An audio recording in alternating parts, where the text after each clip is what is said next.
es la agricultura española en la Unión Europea y un nuevo libro publicado en el 98 titulado La nueva política agraria común. Bueno, como realmente es saber, lo importante es saber las soluciones, el análisis y el ejercicio de perspectiva que hace Jaime Lamo, pues le voy a dar la palabra, no sin antes agradecerle muy sinceramente su presencia en este curso. Adelante, Jaime. Muchas gracias, querido Graciano. Muchas gracias por haberme invitado. Muchas gracias por otorgarme el honor de estar aquí entre todos vosotros. Muchas gracias por volver a estar en Aranda de Duero, ciudad a la que me unen muchas relaciones personales y profesionales de trabajo, sobre todo de cuando yo era un joven ingeniero agrónomo con la carrera recién terminada. En aquella época empecé a trabajar en concentración parcelaria y en concentración parcelaria me pidieron que trabajara con otra persona, que era el jefe de estudios, Miguel Bueno, para hacer un estudio sobre la explotación en común de la tierra y la concentración parcelaria. Esta es la portada de aquel libro, que luego se editó y que a mí me obligó a venir a Aranda de Duero a una posada, un hostal de camioneros que había en la vieja carretera entre Aranda y Lerma, a mano derecha, en donde yo pasé muchísimas noches, porque luego por la mañana me dedicaba a ir por los pueblos de los alrededores para investigarlos. Unas veces era en Burgos, otras veces era en Segovia, otras veces tal, en cuyo caso ya no dormía en ese lugar que acabo de decir, pero mi relación con esta zona fue muy intensa. El primer pueblo que yo investigué de aquellos era Oquillas, que está aquí al lado. Tenía entonces 183 habitantes. Lo tengo aquí anotado en el libro de entonces. Hoy tiene, según dice el padrón, 53. Probablemente no llegará ni a la mitad, casi seguro. Mi relación con esta zona fue también muy intensa porque conocí entonces a Tomás Pascual, nos hicimos muy amigos, le ayudé en muchas cosas, le di la Gran Cruz del Mérito Agrícola y tuvimos una relación estrechísima hasta que murió. Y mi relación también con esta zona llegó porque en un momento determinado yo fui presidente del Patronato de Tierra de Campos y hacia la zona de Palencia y todo lo demás tuve de ayudante a una persona de Castilla y León, de Valladolid, Pedro Llorente, un ingeniero agrónomo muy notorio, muy conocido por parte de todo el mundo, que me ayudó de modo extraordinario y que desgraciadamente ha fallecido. Con él yo conocí Villalcázar de Sirga, pueblo que luego he seguido durante muchos años porque tiene la célebre iglesia templaria, que es una verdadera maravilla. Entonces tenía 650 y tantos habitantes, hoy dicen que tiene alrededor de 100, yo creo que son 100 empadronados, pero viviendo a caballo entre Palencia y Villalcázar para que aquello no se vacíe. Bueno, y con esas coyunturas, en el año 79 tuve ocasión de dictar el Real Decreto por el que se creaba la denominación de origen Ribera del Duero con carácter provisional, y en el 82 yo cesé de ministro en diciembre del 81, estaba el decreto preparado, y en enero del 82 el nuevo ministro aprobó aquel decreto y le concedió a Ribera del Duero la condición de denominación de origen, a la cual he vuelto después muchas veces, muchas veces. Por tanto, como veis, mi relación con la zona pues es una relación con mucha tradición y con mucha historia y muy afectiva por mi parte. Bien, se trata de que hablemos de la despoblación. La despoblación es un drama que tenemos en este momento, no solo en España, sino también en Francia, en Italia y en otros muchos países de Europa. Con una diferencia, que este es un tema que los presidentes de estos otros países lo han hecho suyo y lo tratan como propio, mientras que aquí el mundo de la agricultura jamás ha sido un mundo de los presidentes de gobierno. Yo he seguido toda mi vida los discursos de los presidentes de gobierno en las sesiones de investidura y en general la agricultura ha sido siempre poco tocada, por no decir nada.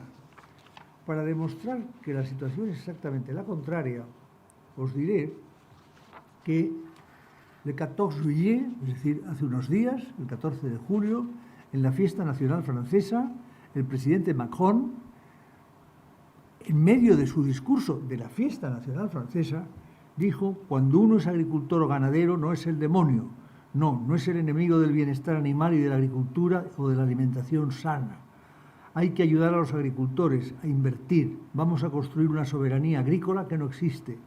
Hoy yo importo la mayor parte de mis proteínas. Puedo producirlas en Francia, en Europa. Haremos un plan de recuperación. El presidente del gobierno francés, nada menos que en el 14 juillet le dedica todos esos párrafos al mundo agrario, cosa que aquí eso lo desconocemos.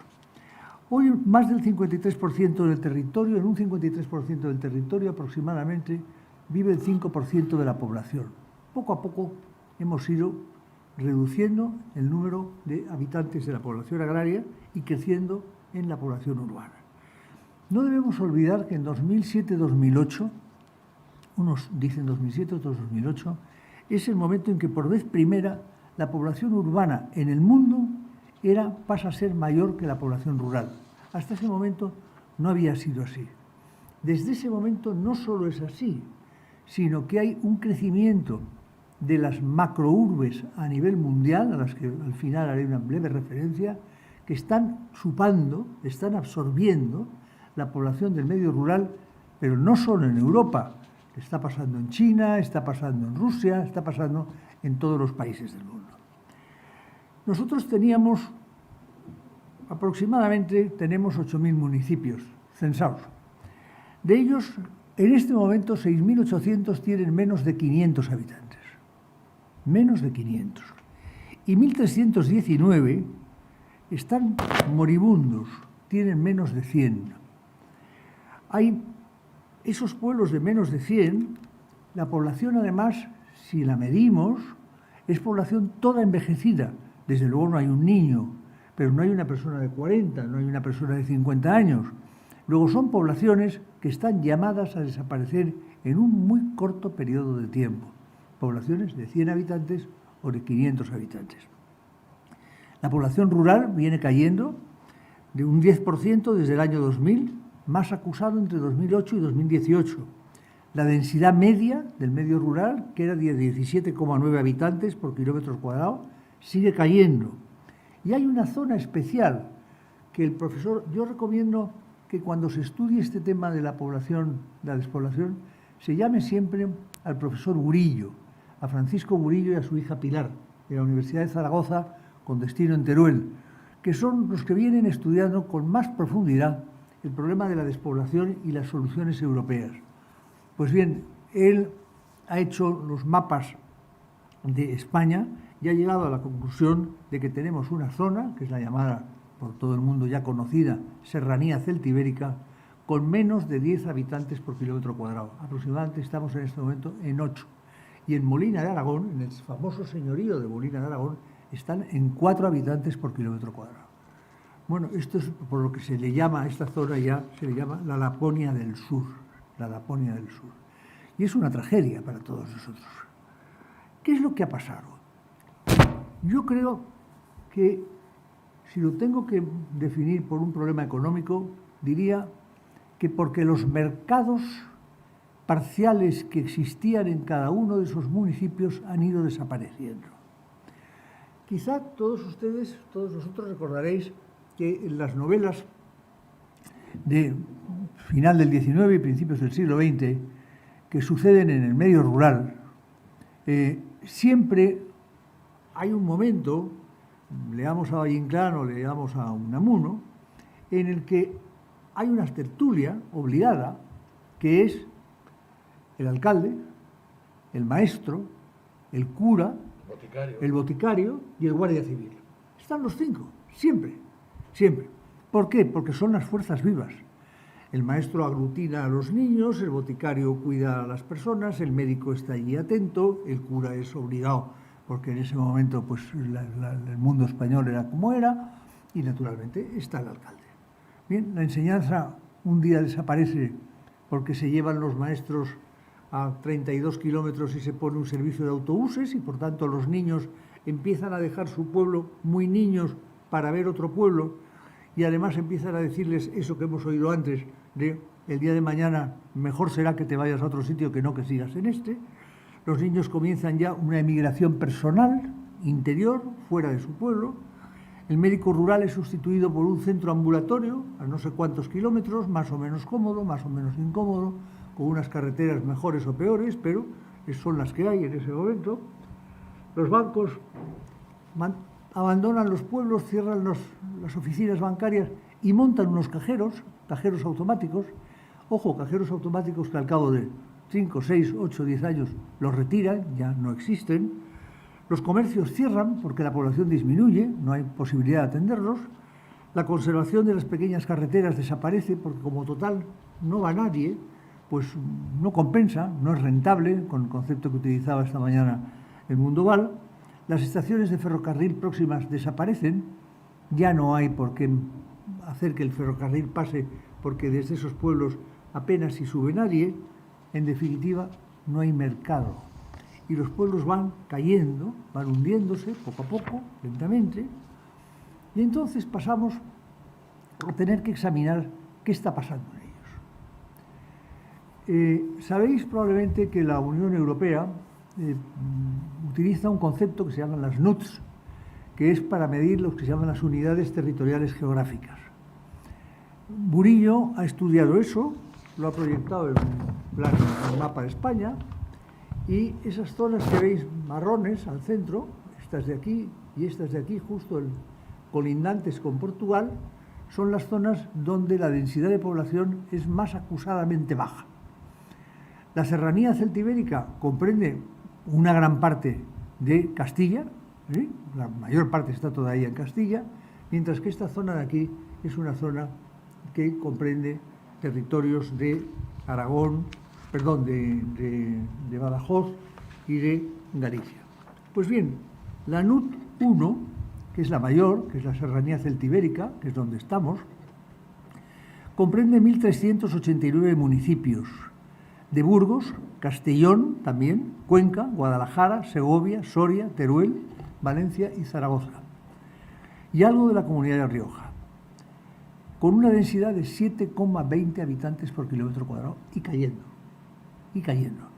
Si seguimos viendo la franja céltica, está en 7,65, la serranía bética en 9,75, la serranía central en 10,36, el Ebro en 9,95, la cordillera cantábrica, así sucesivamente. Luego tenemos una España que no es solo la zona de Castilla-León, que estamos siempre pensando en ella, o la zona de Aragón por aquello del Teruel existe.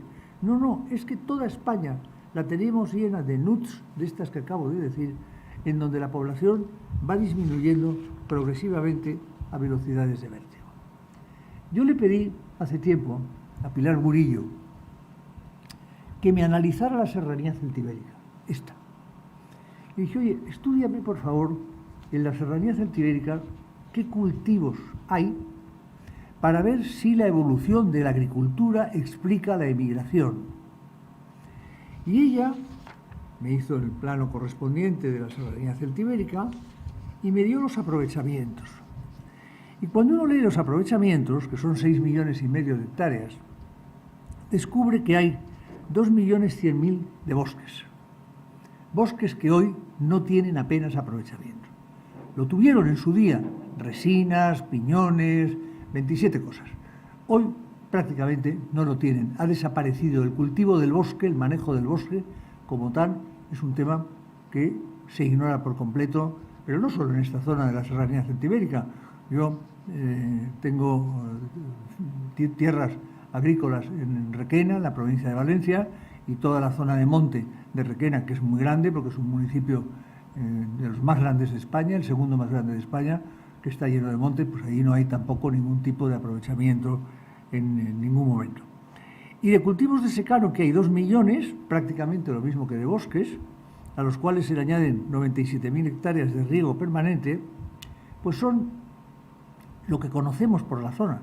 Son cereales que en un año como este es magnífico, en otros años es nulo, donde hay poco interés por el cereal y donde la gente, por una explotación de cereal, salvo que sea muy grande y muy mecanizada, con tractores con wifi, como he oído esta mañana, pues normalmente empieza a abandonar, y los municipios se van quedando con las personas de más de 70, 75 años para bien morir en la zona. Y de aquí quisiera sacar una conclusión, que es que solamente aquellas zonas de esta región que tienen riegos permanentes, la población también permanece.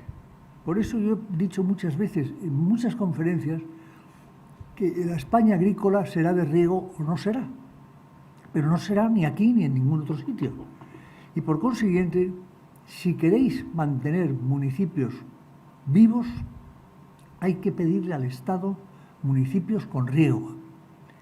Y eso son las confederaciones hidrográficas, y esos son los pantanos, y esos son los canales, y eso es el agua que vivifica todo aquello que toca, como bien lo defendía Joaquín Costa. Tú mencionabas mis libros, no has mencionado el antepenúltimo que he publicado, que se titula Joaquín Costa, la política hidráulica, porque es el fundador de la política hidráulica. El primero que habla de ello es Jovellanos, y después, curiosamente, 100 años más tarde, mueren los dos con una diferencia de 100 años, Joaquín Costa, cuando defiende la política hidráulica y se hace toda el Valle del Cinca y todas las grandes obras que se empiezan entonces, hoy siguen, en la zona de Aragón. Estamos, pues, viviendo una cosa que Michael Schoymans define como el invierno demográfico. Es una cosa terrible, la expresión en sí misma es terrible, pero es verdad. Tenemos una muy baja natalidad. Hago un paréntesis. Obsérvese que a lo largo de todos los gobiernos que ha habido en la democracia, yo creo que ninguno ha establecido una política de incentivo a la natalidad. Yo por lo menos no lo recuerdo, si ha habido alguno pido excusas, pero en los últimos años, desde luego, los últimos 3 presidentes... Todos, pero muy poco. Muy poco. Todos, pero muy poco. El incentivo a la natalidad no existe en España y por eso estamos cayendo a velocidades de vértigo.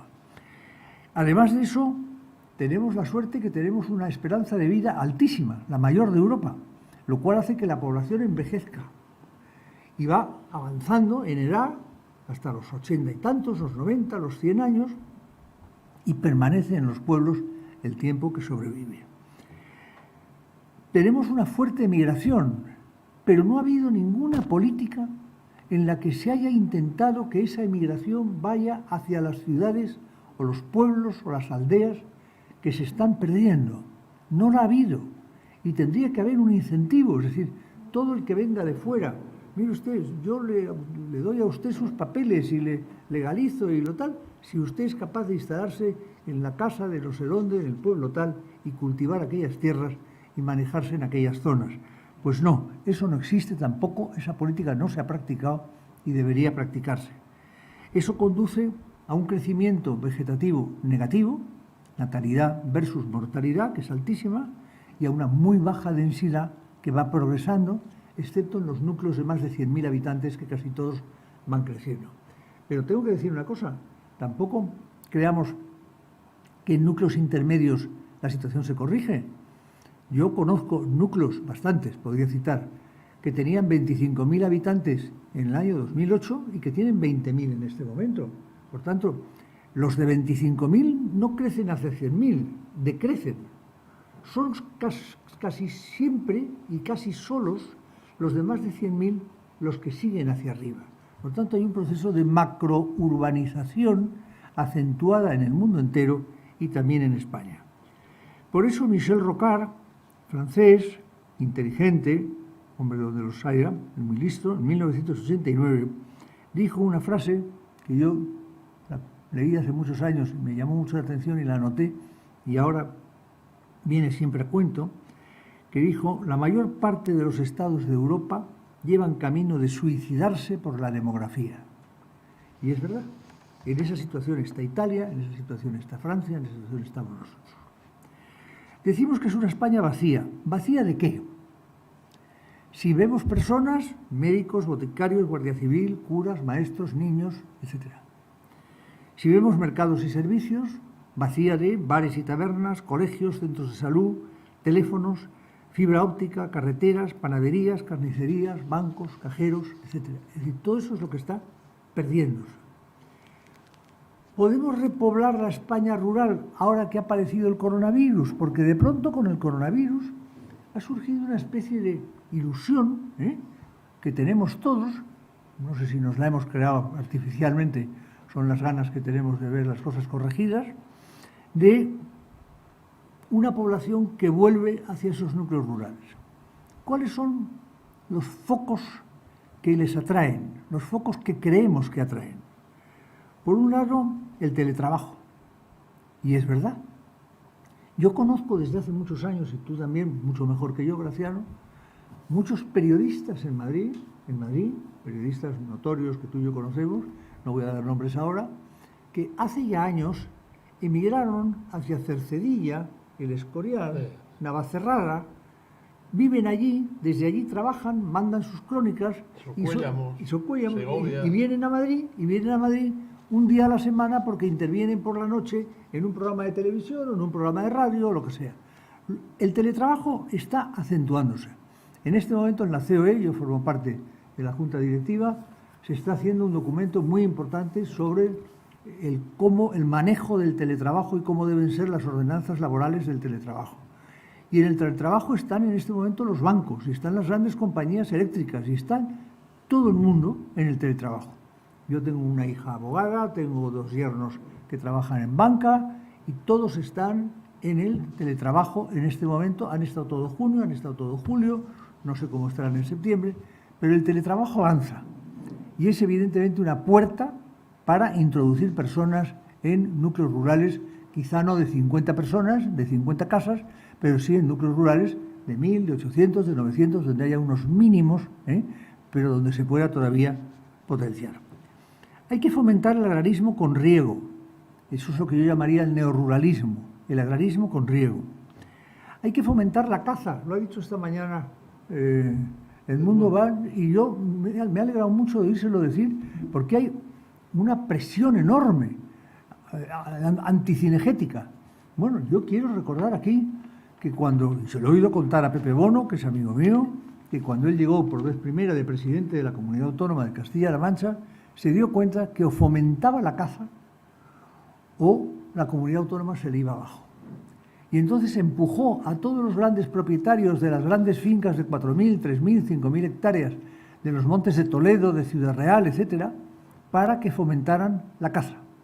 Y la caza se ha convertido, la caza, tanto la de perdices como la de venados, etcétera, gamos, tal, se ha convertido en un centro de atracción, y el aeropuerto de Ciudad Real, una de sus funciones, era recibir los muchos aviones que llegan todos los años procedentes de Francia, Alemania, etcétera, tal, de personas de buena posición, ricos, en fin, gente de un cierto estatus, que vienen a Castilla-La Mancha a cazar. Luego, no olvidemos la caza como un instrumento muy poderoso para repoblar zonas de esas boscosas que yo decía antes, junto con tierra, zonas más o menos adhesadas, para repoblar esas zonas y para que al repoblar esas zonas de caza haya personas que tengan que ocuparse de ello, que vivan allí, y para que eso a su vez fomente la hostelería rural, las casas rurales y la agrogastronomía. El otro día hablaba yo con Rafael Ansón, presidente de la Real Academia de Gastronomía Española, y me decía: Jaime, me he equivocado, me he pasado muchos años hablando del enoturismo y creo que hay que hablar del agroturismo. Aquí el tema no está solo en los vinos que se beben, está también en el lechazo de Aranda de Duero, está también, por tanto, en las comidas, en la gastronomía. Por tanto, casas rurales, caza, gastronomía, etc. Está en la huida del confinamiento y está en lo que yo hacía alusión hace un momento, en inmigrantes legalizados bajo condición de que permanezcan o de que estén durante X años. Cuando Graciano me planteó el que yo no tenía que hablar solo del problema, sino de lo que a mí se me ocurría de qué posibles soluciones caben, la verdad es que me creaste un problema enorme. porque el problema es muy fácil de describir, es muy conocido, pero las posibles soluciones son muy complejas. Yo voy a ir enumerando algunas que se me han ido ocurriendo, que podrían ser conjuntadas en programas que elaboraran las comunidades autónomas y que luego las llevaran al mecanismo de financiación autonómica por el que yo preguntaba esta mañana en Mundo Val. Porque hoy las comunidades autónomas se financian en razón de la población que tienen. Por tanto, cuanta más población pierden, menos recursos llegan. Pero hay que buscar mecanismos que inviertan el tema. Y hay que buscar mecanismos en donde en algunas comunidades autónomas, como es esta, se aporten fondos para repoblar, no se quiten por despoblar, sino a la inversa. Y eso se debe hacer en función de una serie de parámetros que yo creo que se pueden resumir. El primero sería seleccionar en cada NUT, en cada comunidad autónoma, en cada región, en cada comarca, uno o varios municipios de acción especial para crear un mapa de prioridad demográfica rural. Serían municipios de 800, de 1000 habitantes, de 700, en donde se concentrarían una serie de esfuerzos para que estos sirvan de polos de atracción, igual que se hablaba esta mañana de los polos de crecimiento industrial, de los polos industriales que creó López Rodó con los marcos del plan de desarrollo. Estos serían polos de crecimiento demográfico, de prioridad demográfica, con la finalidad de concentrar sobre ellos ciertos esfuerzos. Segundo, asumir el criterio de despoblación de esos municipios como el criterio básico para distribuir fondos europeos o nacionales. Por tanto, no estoy atribuyendo fondos por población, sino que los estoy atribuyendo por despoblación. No a todos, pero sí a algunos. Tercero, definir para ellos una estrategia nacional pro mundo rural. No quiero que me desaparezca el mundo rural y, por tanto, busco una fórmula para que se mantenga vivos, por lo menos con una cierta vitalidad. Determinar, en quinto lugar, encargar a las diputaciones el seguimiento de esa acción y determinar en cada presupuesto autonómico la parte que se asigna. Definir los costes de los servicios públicos de esos municipios, como costes que deben ser gratuitos y obligadamente prestados por el Estado. Tendrá el coste que sea, pero lo que no se puede es dejarlos abandonados, que es la situación presente. Por eso, a mí, fíjense, voy a dar un dato que quizá les llame la atención.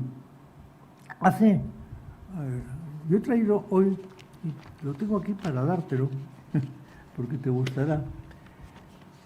Yo dirijo una revista que se llama Vida Rural, en donde publico una carta cada 15 días. Yo sé que la conoces. Y he traído las últimas cartas que he escrito a lo largo de los últimos años sobre la España abandonada. Yo hablaba hace años de la España vacía. Después se puso de moda, déjamelo porque tengo que buscar la cosa después. Después se puso de moda el concepto de la España vaciada. Y llegué a la conclusión que estaba bien visto, porque la España vacía había sido vaciada. Es decir, ha habido acciones que han profundizado en el vaciamiento. Y por eso hay que determinar incentivos económicos y fiscales, esta mañana ya se han hablado algunos, en favor de quien se instale en tales lugares. Es justo la operación política inversa. IRPF, impuestos profesionales, IBI, impuesto de sucesiones en fincas rústicas, etc. Hay que multiplicar, a mi juicio, por X, una cantidad, las ayudas PAC por hectárea en tales zonas, con respecto a otras muy ricas y muy potentes. Hay que fijar los servicios públicos garantizados a mantener, que deben ser mantenidos, y determinar su coste. Hay que garantizar el acceso de la banca y de la farmacia, porque son elementos imprescindibles para cualquier persona que viva en cualquier medio rural. También el que los médicos lleguen, acudan, por lo menos una vez a la semana, a esos pueblos, vean qué ocurre, o por lo menos según llamadas, y los ciudadanos se sientan atendidos desde el punto de vista de la salud. Debe haber un apoyo al sector forestal. En España, no se olviden ustedes, no les voy a dar las cifras, pero de los 50 millones de kilómetros cuadrados que tenemos, de hectáreas que tenemos, aproximadamente una mitad son tierras rurales, son tierras de cultivo, y la otra mitad son montes públicos o privados, pero montes. Bueno, pues ese 50% hoy está absolutamente desaprovechado, pero desaprovechado aquí y en zonas donde los aprovechamientos eran importantísimos hace un siglo, o 60 años, como era en Cuenca, donde están los grandes terrenos de la familia Alba, en montes públicos, en montes privados, perdón, entre Cuenca y Camporrobles, ya en la provincia de Valencia. Esa zona, la madera, la apicultura, los piñones, las resinas, todo eso tendríamos que volverlo a reponer. Y me refiero nuevamente a la caza, pero ya lo he mencionado, no quiero insistir en ello. Hay que prestar un apoyo al turismo rural, hay que ayudar a que se construyan casas rurales, a que se restauren, a que se pongan en marcha, a que ayudarlas en su comercialización, en su venta. No solo, las casas rurales no es solo hacerla y tenerla, es que luego además hace falta todas unas medidas de publicidad, de apoyo, de llegar al ciudadano para que el ciudadano acuda. Este año que la gente ha decidido, con razón, no viajar al extranjero por la situación en que está, las casas rurales españolas están todas hasta arriba. Y la gente que está yendo, yo conozco gente que ha estado en julio en algunas casas rurales, básicamente, debo decirlo, en la zona norte, que son las que tienen, probablemente las que tienen más atractivo en este momento, vuelven todos entusiasmados y diciendo pienso volver. Bueno, pues ese es un apoyo que tenemos que hacer. Hay que buscar un plan de créditos blandos y avales del ICO, iguales que los que se han establecido ahora para salir de la pandemia, cuando se establecieron los estados de alarma, en relación a toda esta zona. Hay que establecer un plan digital que, como decía esta mañana el Mundo Bar y yo lo comparto, llegue a todo el mundo. La fibra óptica tiene que estar en todas partes. Yo tendría que instalarme mañana en Oquillas, que he mencionado antes, o en Villalcázar de Silva, y poder trabajar con teletrabajo, igual que si estuviera en Madrid. Mientras que no hagamos eso, la gente no irá. Es que no irá ni los fines de semana, porque la gente hoy en un fin de semana quiere también tener su ordenador o su iPhone en donde lleva los mails y lleva el WhatsApp y lo lleva todo. Por tanto, eso hay que cubrirlo. Hay que hacer un plan de acogida de población inmigrante y garantía de su permanencia. Hay que garantizar distancias mínimas para servicios públicos, escuelas, comercios, salud, etcétera. Distancias mínimas. No vale porque, no sé si os habéis dado cuenta, primero salieron de los pueblos pequeños las escuelas y se fueron a centros relativamente cercanos, pero después se han cerrado esos sitios más cercanos y se han ido a un sitio un poco más lejano. Y si seguimos así, al final, desde el pueblo originario al pueblo de destino de la escuela, hay 80 kilómetros todas las mañanas para los niños. Eso es intolerable. Por tanto, eso hay que volver a replanteárselo y buscar una fórmula más normal, manteniendo a su vez una red viaria en buen estado de conservación y uso. Hay que subvencionar la adquisición y remodelación de viviendas. Italia tiene en este momento un problema, que lo habéis visto muchos probablemente en algún periódico, tiene un problema de magníficos y espléndidos castillos abandonados. Castillos espectaculares, pero espectaculares. ¿Qué está haciendo? Los está prácticamente alquilando a precio casi cero o incluso cediendo, siempre y cuando el que lo utilice se comprometa a darle un uso, a conservarlo, a mantenerlo, a que el castillo no desaparezca. Pues bien, hay que buscar un mecanismo de subvención para adquisición, para mantenimiento, para remodelación de viviendas, castillos, etcétera, casas de piedra en pueblos que tienen unas perspectivas visuales y estéticas especiales para que se conserven. Lo mismo para la compra de tierras en actividades agrarias y, como ya he dicho antes, con un fomento especial de su transformación en riego. Y esto es tanto más importante, y ahora voy a introducir un elemento negativo, esto es tanto más importante cuanto que la tendencia de la población es a ir hacia la población urbana y no a la rural. Pero en el mundo entero, en el año 2008 la población urbana superó a la rural. Un 50% de la población mundial vive hoy en megaciudades. En Francia, Italia y Reino Unido ya existen muchos pueblos abandonados. Y esto es una tragedia. La curva de urbanización del mundo está aquí, esta es la urbanización y esta es la desurbanización. Es decir, va bajando.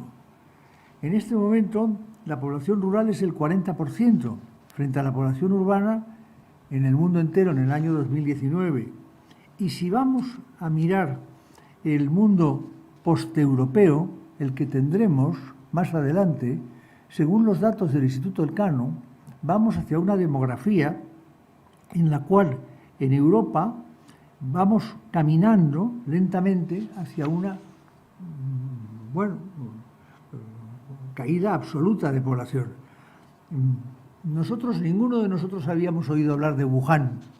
Hemos oído hablar de Wuhan por culpa de la pandemia, ¿eh? ¿Y de qué manera? Bueno, pues, ¿por qué Wuhan es Wuhan? Porque tiene 11 millones de habitantes y más de 3.500 años de historia, y es la sexta ciudad más poblada de China. Pero es que la primera tiene 24 millones de habitantes. Tiene la mitad de la población de España. La primera población de China, que es Shanghái. Y Beijing, Pekín, tiene 21 millones de habitantes. Bueno, esto es lo que está pasando en el mundo y hacia esas cifras es hacia las que vamos. Por eso tenemos que darnos cuenta que el mundo está además siendo otro, pero eso lo dejo simplemente para que lo vayáis pensando. La población mundial se ha desplazado hacia el mundo asiático,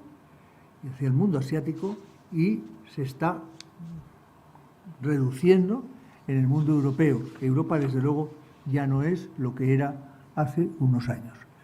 Y yo con eso creo que puedo dar por terminada la intervención diciéndoos que ese riesgo que tenemos de la macropoblación lo vamos a seguir teniendo y no sé cómo vamos a poder luchar contra él, pero lo que sí sé es que podemos luchar frente a la despoblación rural si ponemos todo este conjunto de medidas en orden y los gobiernos los asumen, y en este plan de reestructuración que el Parlamento español ha creado, que sinceramente no lo conozco con detalle, y con los fondos que tienen que llegar de Bruselas, que son muchos, aunque menos de los que se nos dicen, porque también ahí tenemos que contribuir, a mí me gustaría que eso se perfilara. Y termino con una cosa que va por el mundo cultural y que a Graciano le va a gustar especialmente, y a los que estéis entre vosotros del mundo universitario, me imagino que también. Mirad, yo soy un entusiasta de un autor, de un periodista, Abel Hernández,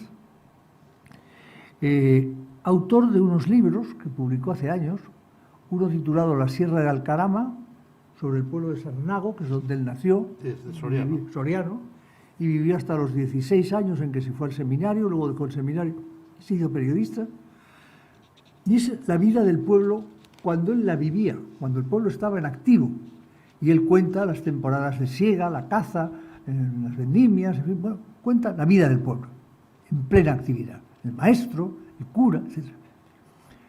Luego, al cabo de los años, él volvió al pueblo con su hermano. El pueblo ya había terminado, su último habitante había muerto, la torre de la iglesia había caído, la campana estaba derribada en el suelo. Se fueron a su antigua casa y escribió un libro titulado Caballo de cartón, porque en su casa, detrás de una cama que era la de ellos en su habitación, se encontraron un viejo caballo de cartón de aquellos que había en los años 40, 50, que él lo había tenido. Y finalmente escribió otro libro llamado El canto del cuco. Los tres libros es el declive de un pueblo. Son tres libros apasionantes. Pero en ellos hay una cosa que a mí me llamó la atención, que es que el lenguaje rural de hace 50 años se está perdiendo. Y yo elegí para un artículo una serie de expresiones que él utilizaba, que hoy nadie sabría prácticamente, ni incluso aquí, decir que son: somarraba con bálago, fabricar los vencejos de la cosecha siguiente, cachuela, la oveja andosca, la lechigada, las úguras, el picar del dalle, las cabañuelas, el salegar, las zaragatas, las caballerías en la dula, el junco, la herrañe de los olmos, mondida, los bálagos, la colodra, el cantarral, las chicharras, la gamella, pejugal, tarroyo, etc. hay cientos de expresiones. Y yo le pedí a él, a Abel, y puse una carta a la Academia de la Lengua, al presidente de la Real Academia de la Lengua de España, diciéndole: este lenguaje se está acabando, este lenguaje está desapareciendo, y no me gustaría que eso ocurriera. ¿Por qué desde la Real Academia de la Lengua, junto con las universidades de cada una de las comunidades autónomas, se recopilan todas esas expresiones y se guardan? Porque dentro de 30 años no existirá nadie que sea capaz de contárnoslas. Y se nos habrá perdido un lenguaje que era la lengua española en los pueblos rurales. Nada más y muchas gracias.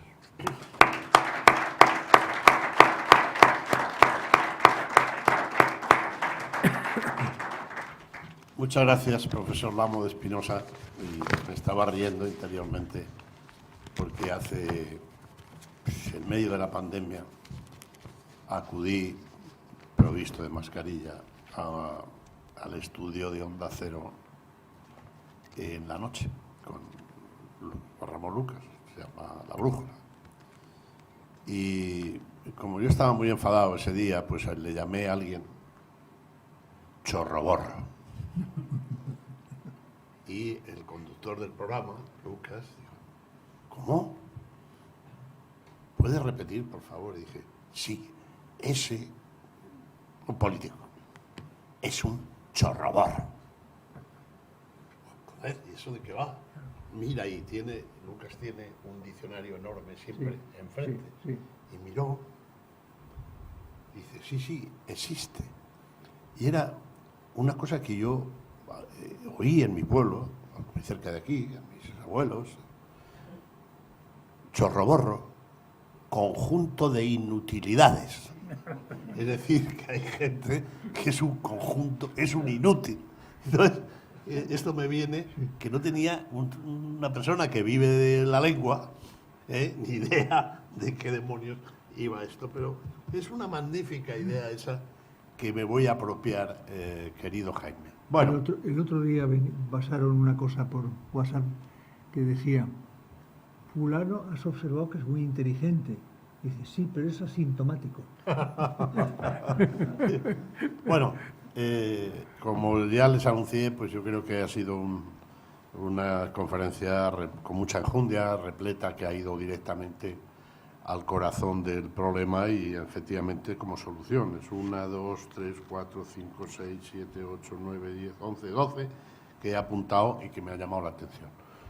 A ver, vamos a empezar el coloquio hasta la hora del almuerzo y Pedro, tú querías preguntar, ¿no? Al hilo de...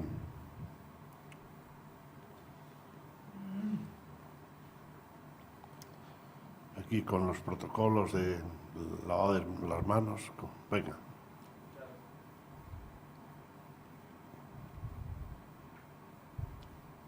Muchas gracias, don Jaime, por la ponencia. Por la lista de soluciones que ha dado, parece que llevamos toda una vida haciendo las cosas mal, porque no, de todo lo que ha comentado no se está haciendo nada durante todos estos últimos años. Ha comentado también la reforma de la PAC y los ingresos que van a venir de la PAC.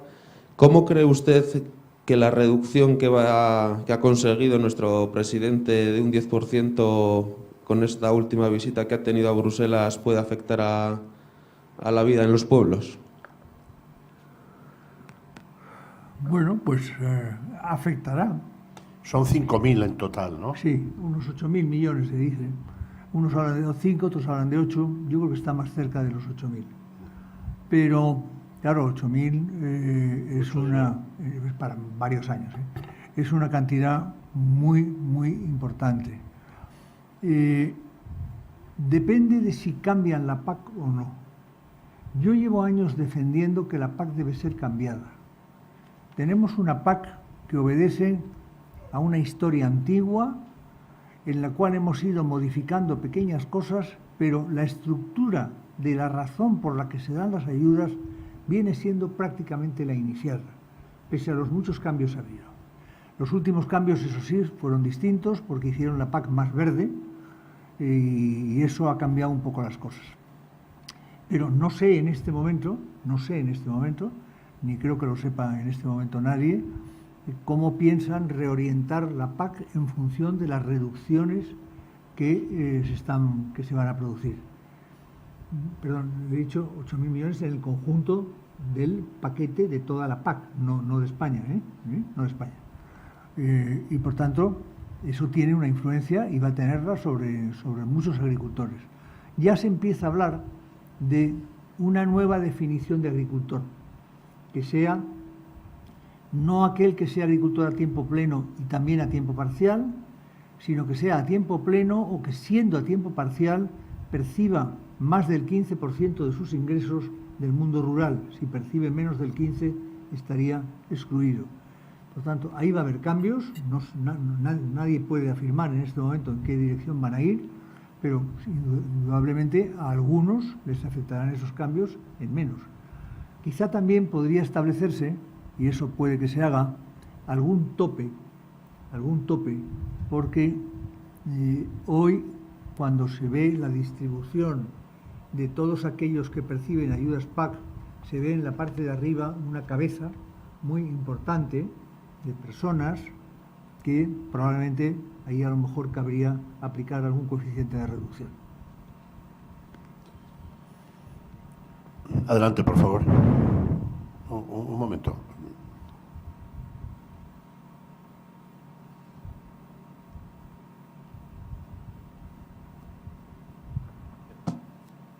Sí. En primer lugar, muchas gracias por su ponencia. Ha sido un placer escucharle. Estoy de acuerdo con lo que decía Graciano, estudiar, formarse y saber de qué hablamos. Que no se puede inyectar en vena. No se puede inyectar en vena, exactamente. Aquel que no ha sido ni presidente de su comunidad malamente nos puede informar de muchas cosas. Mi pregunta es, con estos millones que nos van a dar, cumpliendo una serie de paréntesis, a dividir en 6 años, con las carencias que tenemos, la seguridad social, la sanidad, la educación, las empresas que están cerrando, los autónomos, los negocios que han echado y que van a seguir echando cierre, con la situación de rebotes, etcétera, ¿nos van a salir las cuentas, profesor? A unos sí y a otros no, como pasa siempre. Las cuentas son individuales y por consiguiente no cabe el buscar una fórmula macro. La fórmula macro sí va a salir. La fórmula macro va a salir porque nosotros tenemos en este momento una agricultura extraordinariamente potente. Somos los números 1 en exportaciones de aceite de oliva, somos los números 1 en exportación en volumen de vino, somos los números 3 en exportación de ganado porcino, los números 1 en hortofrutícola, el sector agroalimentario, es decir, agricultura más industria alimentaria, se ha colocado ya en el número 2 de los sectores en función de su balanza comercial y, por tanto, antes estábamos muy atrás. Cuando yo era ministro, la tasa de cobertura era negativa y, por tanto, nosotros importábamos más de lo que exportábamos. Hoy es todo lo contrario y, por tanto, tenemos una agricultura muy, muy potente y muy, muy pujante, extraordinariamente pujante. Recibimos unas ayudas de la Unión Europea importantes que complementan la renta agraria. Hay que darse cuenta que aproximadamente las ayudas europeas vienen a representar entre un 20 y un 30% de la renta agraria según los años. Y eso más o menos, digo, ese porcentaje disminuirá, es evidente, con lo que acabo de decir en la pregunta anterior, pero más o menos se va a conservar. Luego tenemos una agricultura muy fuerte. Ahora bien, no hay que equivocarse. Tenemos una agricultura que está en plena ebullición. No nos olvidemos que cuando apareció el estado de alarma y la pandemia, el mes de enero y febrero habían sido 2 meses de los tractores en la carretera. A mí me recordaban las tractoradas que sufrimos Fernando Abril y yo en el ministerio. Primero yo porque era subsecretario y estaba con Fernando. Luego cuando Fernando se fue, a la vicepresidencia del gobierno, me quedé yo al frente de Agricultura hasta el 81 y viví también otras tractoradas. Pues eso mismo se estaba produciendo en enero y febrero. Se paró por el estado de alarma y porque los agricultores tuvieron que suministrar y que proveer a todo el comercio agroalimentario de España.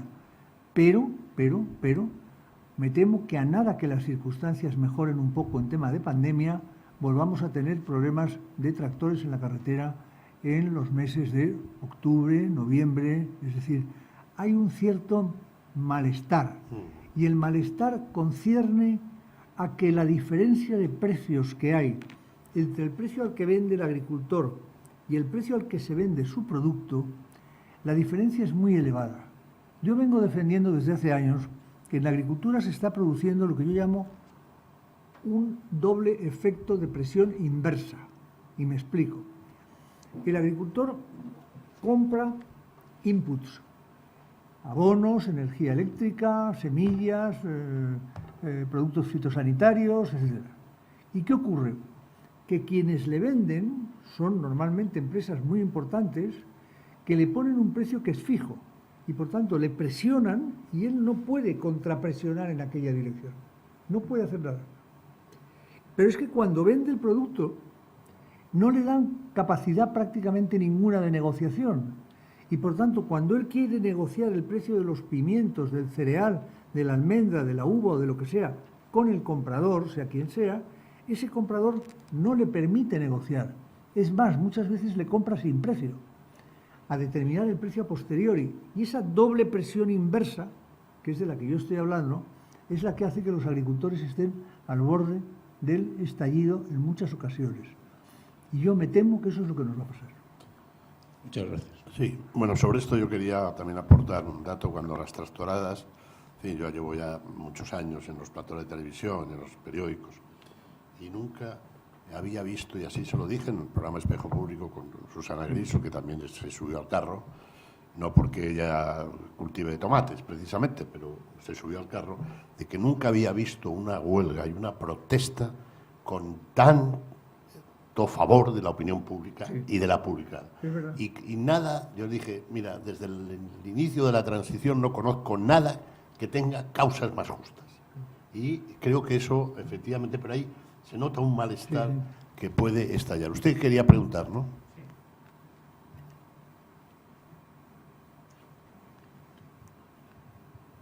Muchas gracias. Señor Espinosa, muchas gracias por su intervención. Ha sido muy ilustrativa y ha desgranado un montón de temas importantes en esto. Me alegro mucho que haya citado a Abel Fernández, Soriano. Sí. Abel Hernández, con H. Abel Hernández, sí. Sí.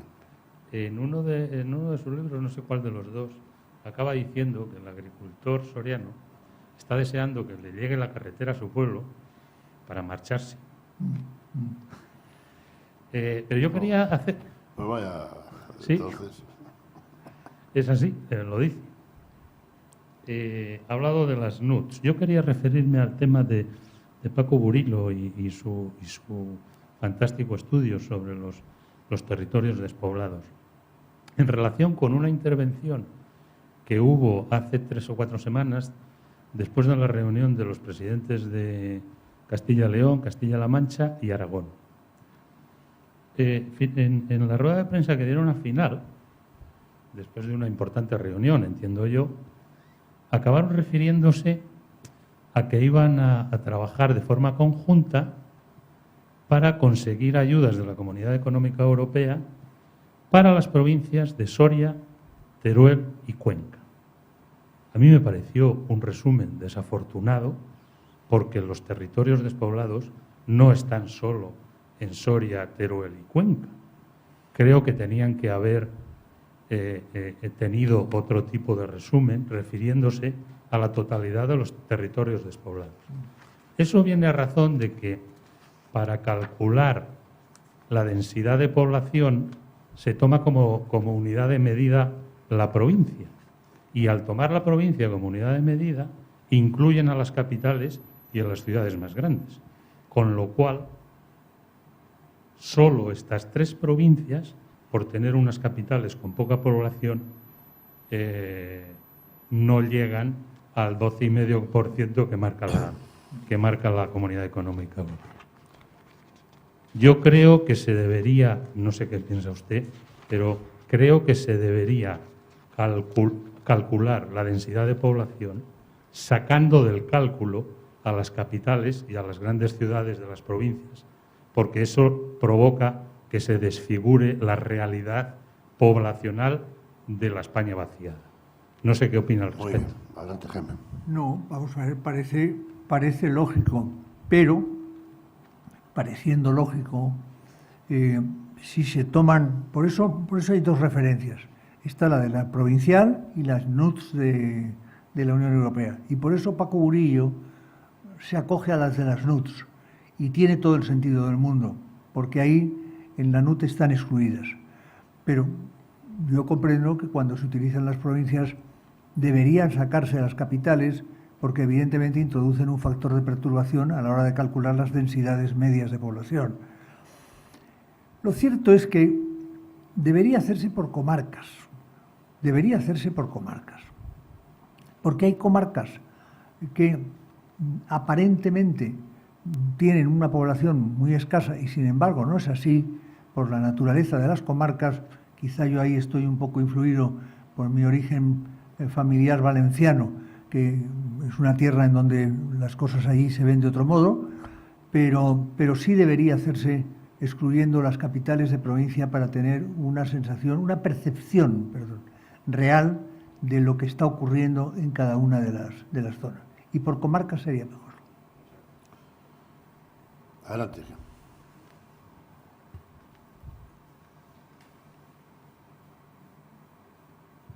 Sí, gracias, buenos días.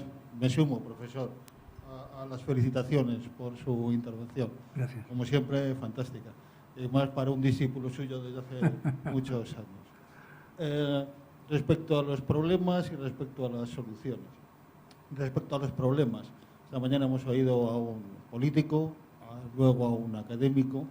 Nos faltaría un economista.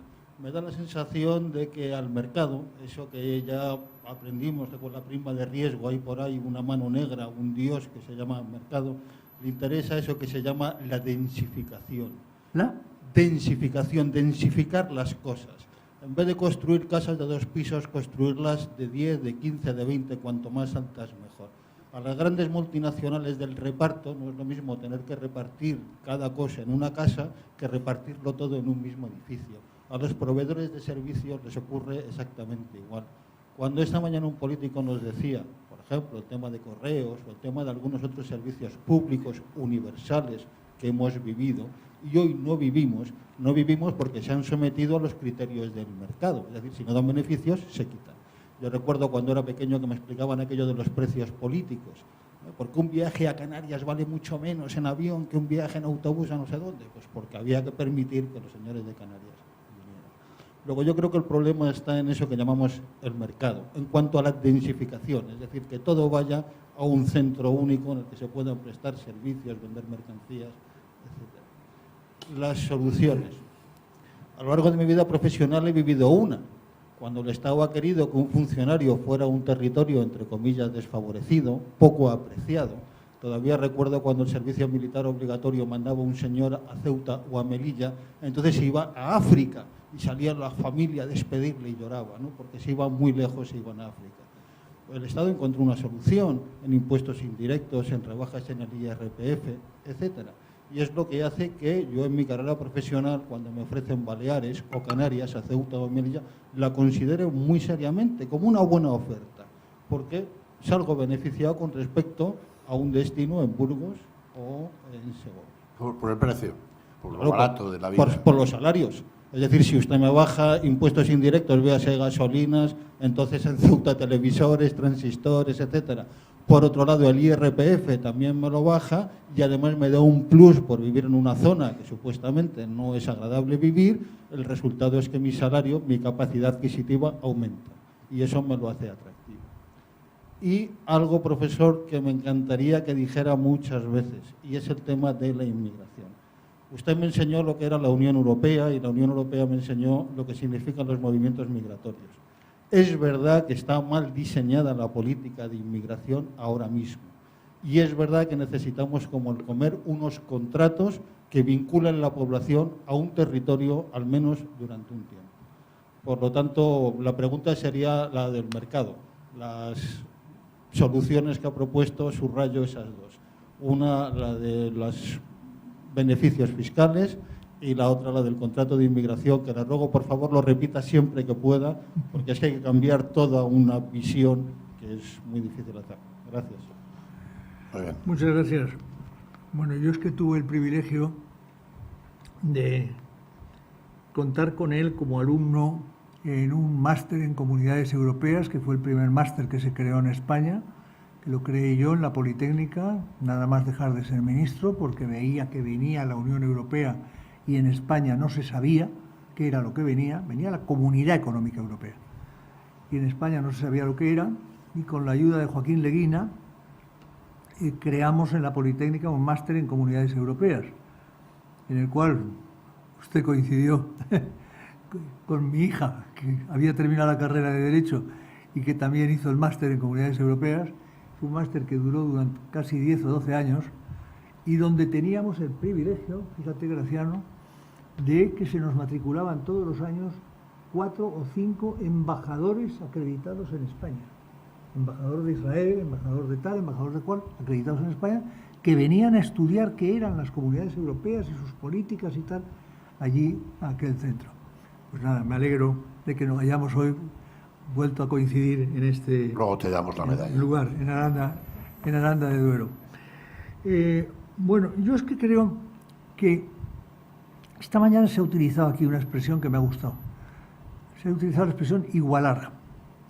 Es que yo creo que si queremos que los núcleos rurales pequeños puedan sobrevivir, tenemos de algún modo que igualarlos con los grandes núcleos. Como eso no se puede hacer simplemente por ciencia infusa, tenemos que arbitrar medidas que permitan a las personas plantearse: si yo me voy allí, ¿acabaré viviendo mejor que aquí o igual? Y por tanto me compensa. Y entonces eso vale para un nacional en términos de IRPF, IBI, ayudas para la vivienda, 27 cosas, y vale para un emigrante que llega a España, que no se le acoge, que no sabe qué hacer, que el gobierno tampoco tiene definido qué hacer con ellos, y sin embargo ese podría ser un camino para orientar la población y que sigamos manteniendo un crecimiento de la población a través de la emigración. El otro día venía en el periódico que para el año 2050 se prevé que España esté en 21 millones de habitantes. Es decir, hayamos caído hasta 21 millones de habitantes. Eso no es posible. Bueno, pero era una previsión de un organismo internacional muy famoso, muy tal. No será posible, pero a lo mejor en el año 2000... Que es la mitad, menos de la mitad. Ya, lo sé. Pero no nos olvidemos de una cosa, que es que los chicos jóvenes hoy terminan la carrera si se van fuera. Es que se marchan fuera. Es que yo tengo 7 nietos, de ellos 2 fuera. Fuera de España. Sí, porque han terminado la carrera, tienen buenas carreras y donde les han dado la oportunidad de trabajo es en el exterior. Y probablemente no volverán. Bueno, eso con la gente nacional. Si además de eso hay algo menos de migración y si además de eso la población rural de gran edad va muriendo y no tenemos natalidad, pues estamos en el invierno demográfico al que me refería anteriormente. Por tanto, yo creo que la política de migración debería el gobierno pensarla como una política colonizadora del territorio. Y en esa política colonizadora del territorio hay mucho que se puede hacer.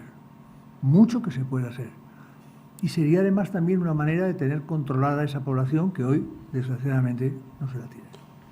Bueno, vamos a ver, estamos ya al filo de las 2. Ha llegado hasta Sergio Martín ahí con su... no sé, ¿has venido por tus propios medios o te ha traído el helicóptero de Sánchez o algo? O sea, me han bozado, pero le identificas, ¿no? A Sergio Martín lo identificas. Sí. Bueno, las redes. ¿Qué dicen las redes?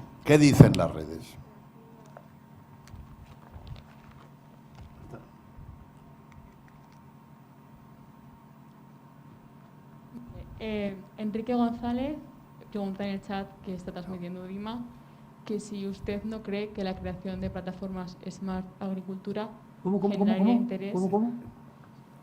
¿Perdón? ¿Quiere volver a repetir? Si usted no cree que la creación de plataformas Smart Agricultura generaría interés en volver al mundo rural. Smart Agricultura, crear plataformas Smart. Plataformas Smart es... Las APP, ¿no? Pero es que no he entendido el sentido de la pregunta. No. Crear plataformas se están Smart.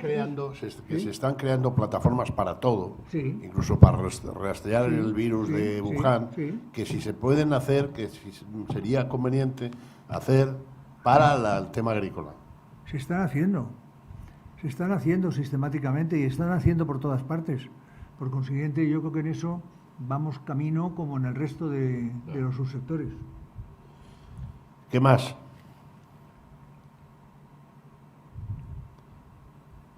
Dar la luz si no lo veis.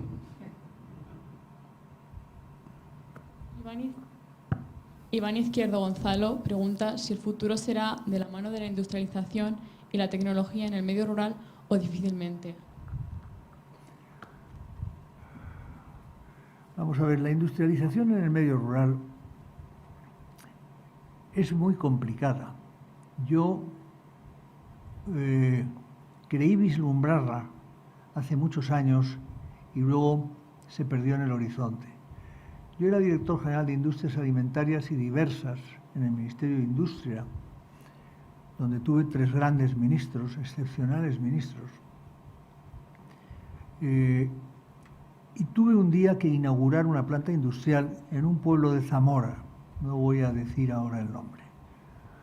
Y llegué al pueblo de Zamora y me encontré a todo el pueblo congregado en la plaza, esperando al director general, no al ministro, con unas pancartas que decían: queremos contaminación. Queremos contaminación. A mí me llamó poderosamente la atención, porque estaban en la realidad, estaban en el futuro, es decir, se daban cuenta que aquella planta industrial que se había creado allí, si venía otra y otra y otra, habría pueblo, y si no, desaparecería el pueblo. Por tanto, el tema industrial habría que, en el ámbito de la industria alimentaria, yo creo que había que reorientarlo hacia la presencia de esas industrias en los núcleos rurales, en las cabeceras de núcleos rurales. Aunque no has querido decir el nombre, no sería fácil encontrarlo, porque si es en Zamora una planta industrial, lo tendríamos bastante fácil. Más. Sí, Cervezas Mica. ¿Cervezas? Cervezas Mica. Ah. Plantea si la implantación de la industria en el campo contribuye a una mejora del medio ambiente. Vamos a ver, yo es que creo que una industria hoy, se instale donde se instale, sea en el campo o sea fuera del campo, tiene que cumplir unos mínimos medioambientales que la hacen neutral en un sitio o en otro. Pero dicho esto, si es una industria, vuelvo a repetir, de naturaleza agraria, me parece más idóneo su instalación en el medio rural y desde luego medioambientalmente es más compatible que si lo hace en el medio urbano. Y eso lo preguntaba Cervezas Nica. Sí, sí. De aquí, sí. ¿Más cuestiones o pasos a las mías? Bueno, he querido primero atender las cuestiones que te planteaban los alumnos. Yo quería, aprovechando la ocasión, preguntarte varias cosas. ¿Fue justo o injusto que el gobierno que impulsó y devolvió la democracia a España no pudiera sustanciar el ingreso del país en la Unión Europea? Pues fue injusto y muchos nos llevamos un berrinche tremendo. Uno de ellos, Leopoldo Calvo Sotelo, que había luchado enormemente por esa firma. Yo, que negocié el capítulo agrario, que era el más complicado de la negociación, con creces, y lo estuve negociando desde mucho tiempo antes. Por cierto, lo verás publicado porque en septiembre el Ministerio de Agricultura me edita un libro de 400 páginas titulado La transición agraria, 1976-1982, donde cuento, no son unas memorias políticas, no hablo de política, donde cuento lo que fue la transición desde la agricultura del final del franquismo a la que tenía que prepararse para el ingreso en la Comunidad Económica Europea. Nos hubiera gustado, a Leopoldo por descontado, a mí también, que los que habíamos estado negociando durante mucho tiempo el Tratado de Adhesión pudiéramos culminarlo. Pero sucedió una cosa que nos alteró a todos. Y es que me parece que fue en mayo del 81, el señorito presidente Giscard d'Estaing, que nos hizo todas las faenas que pudo a España en todos los órdenes, de pronto un día se reunió con las cámaras agrarias francesas. Las cámaras agrarias protestaron por el ingreso de España y el daño que la agricultura española iba a hacer a la agricultura francesa, y en vista de eso paró las negociaciones. Ese parón de las negociaciones influyó bastante, en parte, en la derrota de la UCD. Adolfo, presentó su dimisión por otras razones. La UCD se pierde ya en las elecciones del año 82. Están las negociaciones paradas en ese momento, prácticamente. Entra el gobierno de Felipe González, vuelve a abrir las negociaciones con el presidente Mitterrand y en diciembre del 85 se firma el acuerdo de adhesión. ¿Que nos hubiera encantado a la UCD firmarlo? Lógico, nosotros éramos los que habíamos pedido el ingreso. El ingreso se pidió, para aquellos que son de más edad y no pueden recordar esto, el 15 de junio del 77 se celebran las primeras elecciones democráticas, las primeras, y en el primer Consejo de Ministros que hay, nada más celebrarse las elecciones, se toma el acuerdo de solicitar la adhesión de España a la Comunidad Europea en carta que lleva Marcelino Oreja personalmente a Bruselas. Claro, nuestra pretensión era presentar aquella carta, negociar rápido e ingresar en la comunidad. No lo pudimos hacer nosotros, lo hicieron otros. Bueno, bendito sea, porque lo importante era ingresar. Y quería pedirte aunque no sé si leyendo las 400 páginas... Mejor no leerlas. Bueno, yo padezco de insomnio, no te preocupes. Exceptuando tu etapa como director general, subsecretario y ministro, ¿quién te parece que ha sido el mejor ministro desde entonces? Ministro de Agricultura, del ramo, me refiero, del Reino de España. Pues no me gustaría darte una respuesta, porque como ha habido 8 o 10, si doy un nombre, quedan mal 7 u 8 o 9, y por consiguiente no me gustaría hacerlo. Pero ha habido buenos ministros y regulares ministros. En presente continuo, hay, dices. Buenos y regulares. Yeah. Y alguna persona al que yo tendría que mencionar de modo especial, entre otras cosas porque fue alumna mía, que fue Isabel García Tejerina de Valladolid. Pues por ahí va yo, porque además es persona ha participado 3 años en esta casa, y además cuenta con el quehacer de muchísima gente, ¿no?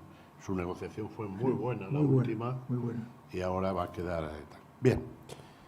Pues hasta aquí la sabiduría del profesor Lamo de Espinosa. Voy a hacerles, antes de levantar la sesión para irnos al almuerzo, algunas consideraciones. Ustedes saben que el miércoles hay un pleno extraordinario en el Consejo de Diputados en relación con la cumbre y los 140.000 millones. Por lo tanto, queda así. Esta tarde está aquí el señor Martín, va a venir el señor Losada, está el señor Dulanto, se celebra la mesa redonda sobre qué hacemos con la España rural, desde un punto de vista mediático, como yo les hablaba esta mañana. Y mañana a las 10 viene el presidente de la Comunidad de Castilla y León. Ya veremos cómo le metemos. y la intervención del jefe de la oposición y el presidente del Partido Popular, Pablo Casado, que estaba prevista para mañana a las 12:30, no puede porque tiene que recibir embajadores y al día siguiente tiene que batirse en duelo con el mar en relación con la cumbre europea. Y en su lugar lo hará a las 12 del próximo jueves. Es decir, que el próximo jueves habrá una mesa sobre los temas que nos ocupan y a las 12 será la intervención del señor Casado en este curso. Pues hasta aquí llegó el agua, así que levantamos la sesión y vamos a tomarnos un vino si es que el COVID lo permite. Gracias, hasta luego. Muy bien. Muchas gracias. Gracias. Lo mismo te digo.